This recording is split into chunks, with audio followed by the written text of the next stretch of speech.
35 pirate boats swarmed a U.S. Navy destroyer, and this ended in total chaos.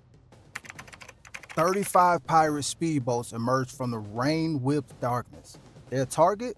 Not a vulnerable merchant vessel, but the formidable USS Sentinel, a U.S. Navy Arleigh Burke-class guided missile destroyer. They saw a single ship. They thought they saw vulnerability. They thought their chaotic, screaming wave of fiberglass and fire would be enough. They were about to discover that the U.S. Navy has its own version of a swarm. It's called a coordinated battle network. And it doesn't just create chaos, it commands it. This is the story of how 35 pirates tried to hijack a hurricane and were answered by the eye of the storm. Chaos is a weapon. For those who rule the world's lawless waters, it is their greatest ally, a cloak for their ambitions and a force multiplier for their inferior numbers. They believe that overwhelming, disorienting, and sudden violence can paralyze any foe, no matter how powerful or advanced. They believe that in a storm of confusion, they are the masters, and their enemy is merely a victim of circumstance. On a day that will be seared into maritime history, a flotilla of 35 pirate boats decided to test this theory against the most advanced warship ever put to sea. They targeted a U.S. Navy Arleigh Burke-class guided missile destroyer, a vessel representing over $1 billion in cutting-edge technology, centuries of unbroken naval tradition, and the unwavering will of a nation. They came in a swarm, a moving city of anger and greed, armed with rocket launchers, heavy machine guns, and a fanatical belief that their brand of chaos would win the day. They were about to learn a brutal final lesson in the hierarchy of power. There's a world of difference between their chaos and ours. Theirs is the chaos of the desperate predator. Ours is the chaos of the unleashed tempest. This is the story of what happens when a swarm of hornets decides to attack a hornet's nest armed with targeted fire and righteous fury.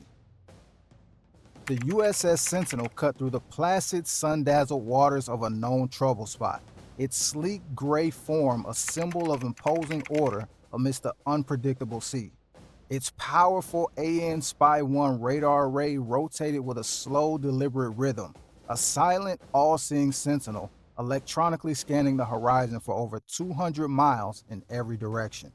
It was the pinnacle of American naval engineering, a floating fortress armed with a vertical launch system containing over 90 missiles from long-range standards to devastating tomahawks. Its presence was a statement, a mission of deterrence to keep the vital sea lanes open and free for the commerce of nations. To the crew of over 300 sailors, it was another day of vigilant patrol, a routine of drills and watches. But in these treacherous waters, routine is a fragile illusion, a comfort shattered in the blink of an eye. The first warning was not a visual sighting, but a calm, measured call from the Combat Information Center, deep within the ship's armored heart to the bridge. The air warfare coordinator's voice was professional, but carried a distinct, sharp edge. Captain, we have multiple surface contact, bearing 340. I count 35 plus small craft. Repeat, 35 plus. They are not responding to hails and are accelerating. Speed 50 knots. Formation is a coordinated pincer movement. This is a deliberate attack profile.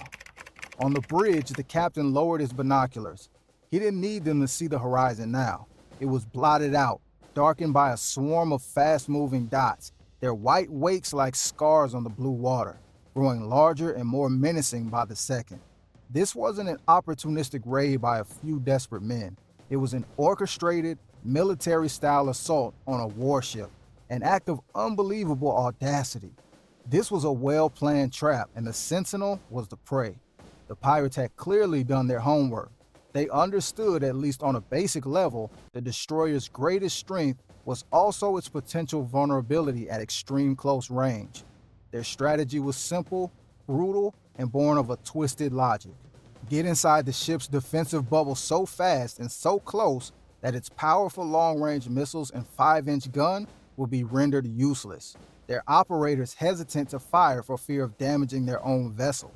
It was a tactic of madness, A high-stakes gamble, and it was unfolding with terrifying coordinated speed. 35 boats split into three distinct attacking waves with a discipline that spoke of prior planning. The first wave, comprised of the fastest skiffs, fanned out and opened fire with a barrage of rocket-propelled grenades and sustained heavy machine gun fire. Their aim was not to sink the colossal ship, a near impossible task, but to suppress and distract, to create a wall of noise and shrapnel to mask the movements of the others. The rounds sparked and ricocheted off the Sentinel's hardened steel hull and superstructure like angry insects. The second wave moved swiftly to flank the ship on both sides, attempting to surround it and attack from the blind spots near the stern, where the ship's own guns had limited fields of fire. The third and largest wave, consisting of bigger troop carriers and what looked like a command boat, hung back, waiting to move in and board once the defenders were neutralized and the ship's momentum was halted. On the USS Sentinel, the piercing shriek of the general quarters alarm screamed through every passageway, every compartment, every corridor. Sailors trained relentlessly for this exact nightmare scenario dropped everything and raced to their battle stations with a practiced urgency. The ship transformed in seconds from a quiet community to a clenched fist. The mighty 5-inch Mk-45 deck gun forward of the superstructure began its roar, its first shots not aimed directly at the approaching swarm, but ahead of them. Massive geysers of water erupting in a line as a final, thunderous, and unmistakable warning. The international signal for stop or be destroyed. The pirates ignored it completely. They were committed, their bloodlust up. They were now within a few hundred yards, their faces becoming visible, contorted with yelling and rage, their weapons blazing relentlessly. The chaos they sought to create was beginning to take hold. On the bridge, junior officers shouted reports over the din. In the Combat Information Center, the heart of the ship's nervous system, the captain stood firm before the large tactical displays, his face illuminated by the cool blue light of the screens, his posture ramrod straight. The swarm was almost upon them, a hurricane of hostile intent. They're trying to get inside our minimum engagement range for the big guns, the weapons officer stated, a note of controlled tension in his voice. The captain's response was ice cold, devoid of any fear, filled with only resolve. Then we will welcome them inward, and we will introduce them to our close quarters family. They want chaos? We'll give them a masterclass. Activate Sea Warden Protocol. All stations, weapons free.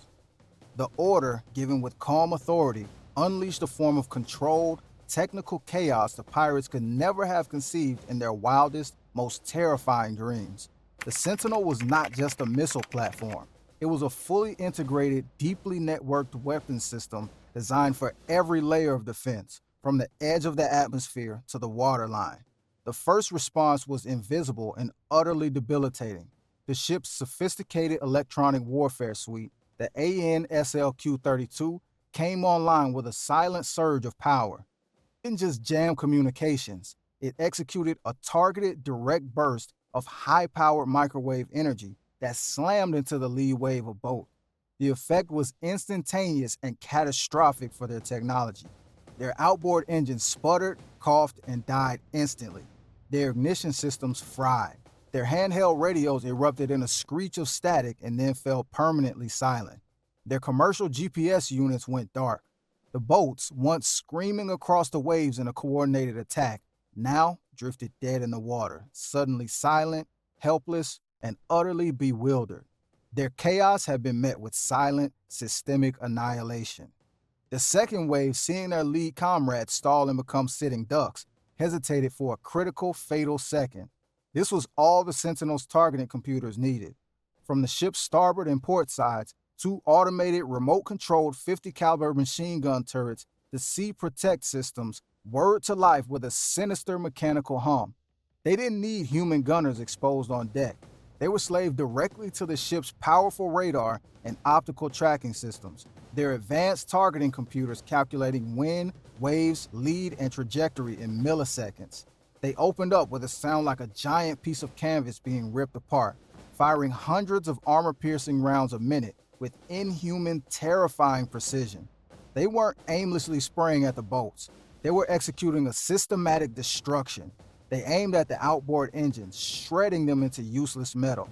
They aimed at the fuel tanks, turning them into fireballs. They aimed at the weapon mounts, disintegrating the RPGs and machine guns before they could be fired. Boats in the second wave exploded into fiery shrapnel or were methodically chewed into splinters and sinking wreckage. Their aggressive charge turned into a desperate, futile fight for survival. The chaos was now entirely theirs, a chaos of fire, water, and death.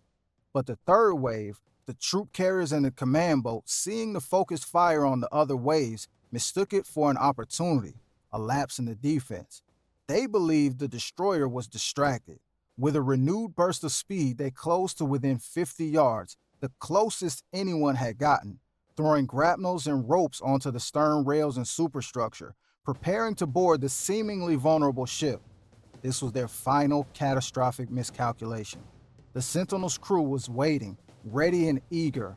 From concealed firing positions behind blast shields and hatches along the main deck, sailors opened up with a devastating crossfire from M240 machine guns and Mk19 automatic grenade launchers.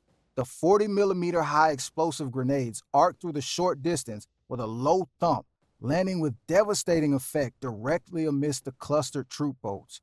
The explosions were catastrophic, concussive blasts that turned the water into a churning hell of fire, smoke, shrapnel, and debris. What the precision guns missed, the area saturation of the grenades obliterated. Any pirate who miraculously survived the initial blast was met with precise, disciplined rifle fire from the ship's security team, who picked off targets with cold efficiency from the higher decks. The attempt to board was over in seconds, ending in a complete and utter massacre. The initial pirate chaos, their intended weapon, had been completely inverted and transformed into a U.S. Navy-led maelstrom of precise, overwhelming, and righteous violence. The once confident swarm was now a scene of apocalyptic destruction. The fight, from first shot to last, lasted less than 15 minutes. When the captain gave the order to cease fire, the sudden silence that fell over the ship was deafening, broken only by the crackle of burning wreckage and the cries of the wounded in the water.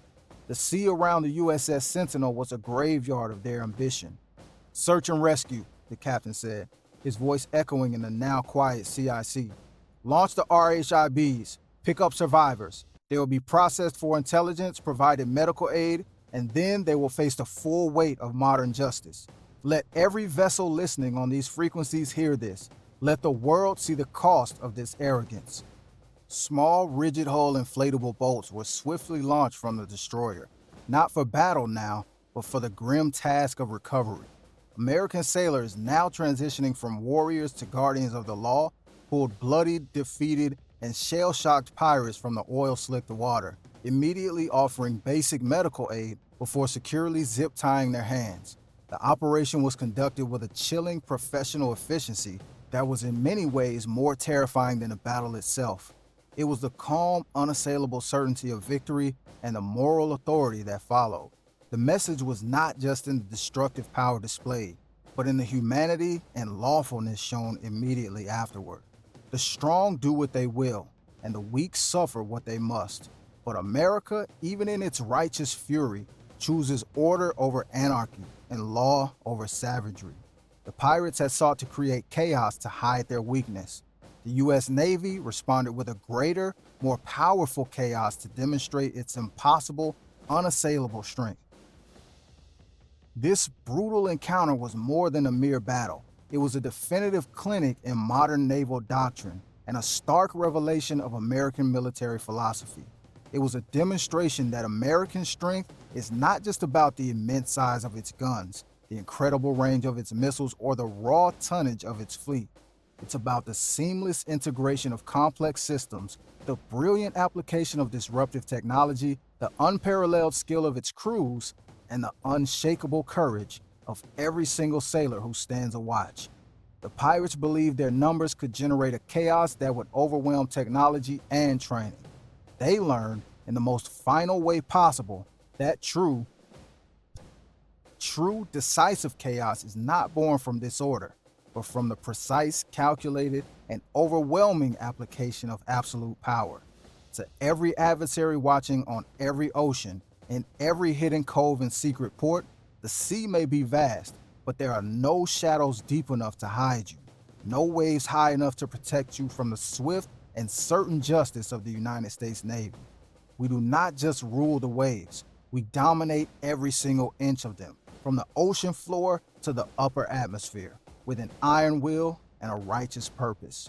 You may try to bring the chaos, but we will always, always bring the storm, and we will always, always prevail.